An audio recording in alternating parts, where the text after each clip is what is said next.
আসসালামু আলাইকুম গাইস, এই সেন কর্নার ব্লগসে আপনাদের সবাইকে স্বাগত নিয়ে আসলাম নতুন আরেকটি ভিডিও আপনাদের মাঝে তুলে ধরার জন্য। তো আশা করি সবাই আপনারা অনেক ভালো আছেন এবং আমি আলহামদুলিল্লাহ অনেক ভালো আছি। তো এখন হচ্ছে রাত্রিবেলা, আর এখানে হচ্ছে আমার ভাইয়া ফ্যানের রেগুলেটর ঠিক করতেছে। এটা হচ্ছে নষ্ট হয়ে গেছে, ডাইরেক্ট হয়ে গেছে, কমানো বাড়ানো যাইতেছে না, তাই হচ্ছে সেটা হচ্ছে ঠিক করতেছে। কিন্তু অন্য যে মেকার এটাই করছে, জয়েন দিছে, সে আগে তার কাজটা বুঝতেছে না কিভাবে করছে। তো এখানে হচ্ছে সব কিছু খুলে চেক করতেছে।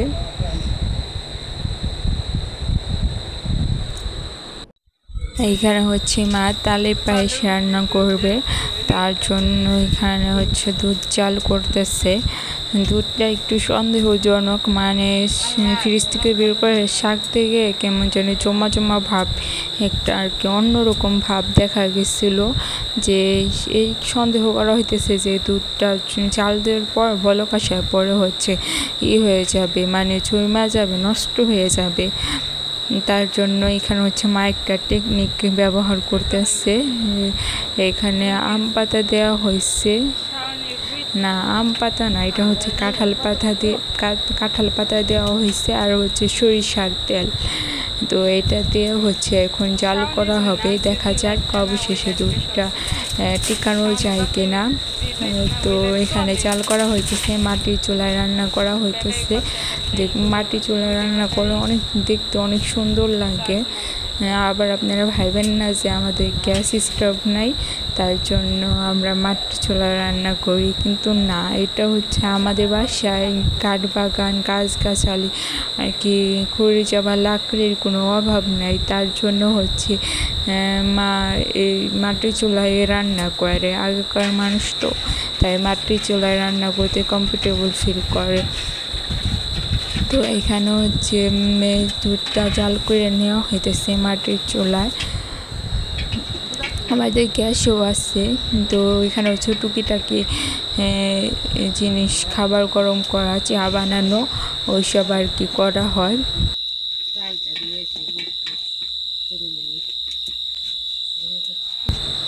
টেকনিকটা কিন্তু কাজে লাগছে, টিপসটা কাজে লেগেছে। দেখুন দুধটা একটু ফেকে যায় নাই, একটু নষ্ট হয় নাই, এটা একদম ঠিকঠাক আছে। তো এখন হচ্ছে মা উঠে গেছে, আমি বসবো এখন, আর ওই আম পাতাগুলা বাইছে বের করে হচ্ছে ফেলে দেব। আলহামদুলিল্লাহ সব কিছু ঠিকঠাক আছে। আর দেখুন আমি কীরকম পাগলের পাগল, এখানে দুধটা প্রায় বলক আইসা পড়ে যাইতে লাগছিল, অন্যদিকে তাকাইছিলাম আমি।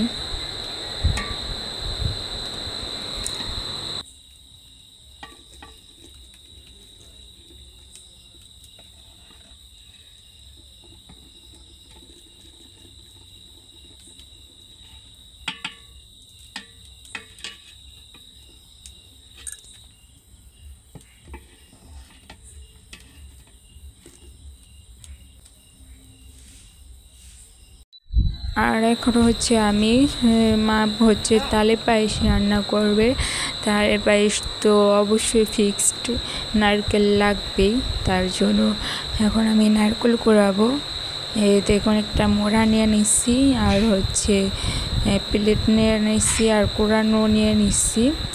এখন নারকেলটা ভালো করে কুড়িয়ে নিব। এই যে ভালো নারকেলটা আছে, এই নারকেলটাই হচ্ছে আমি পায়েসের জন্য কুড়াবো। আর হচ্ছে ওইটা নষ্ট হয়ে গেছে, ওইটা আমি কুড়াইয়া ফ্রিজে রাইখা দেবো, যদি কোনো সময় পাই ওইটা থেকে আর কি তেল উঠাবো।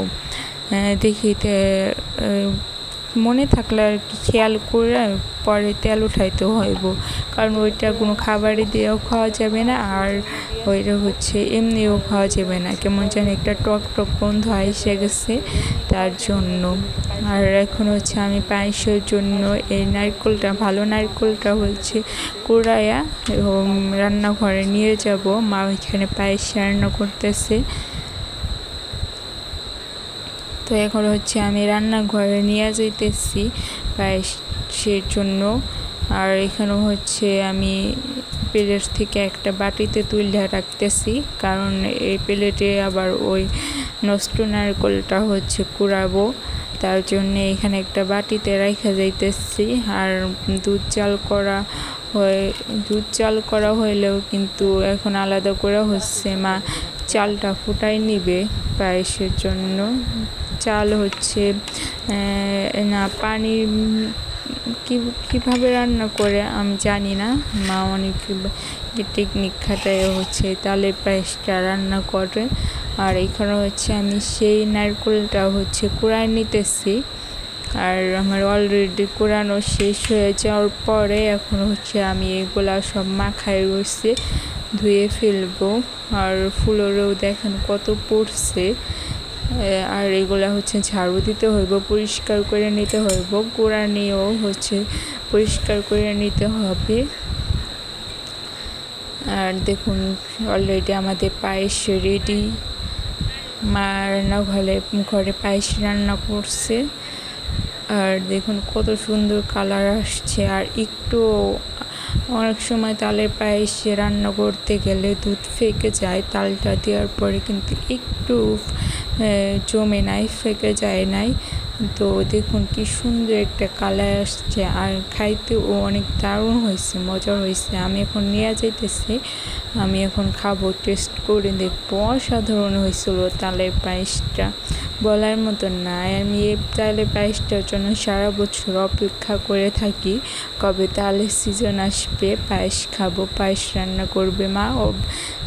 আর সেটা অবশ্যই হইতে হবে আমার মায়ের হাতে, কারণ আমি ছোটোবেলা থেকে মায়ের হাতে খায়া অভ্যস্ত তালের পায়েস। আর আমার মা মিষ্টি টিষ্টি সব কিছু পারফেক্ট দেয়।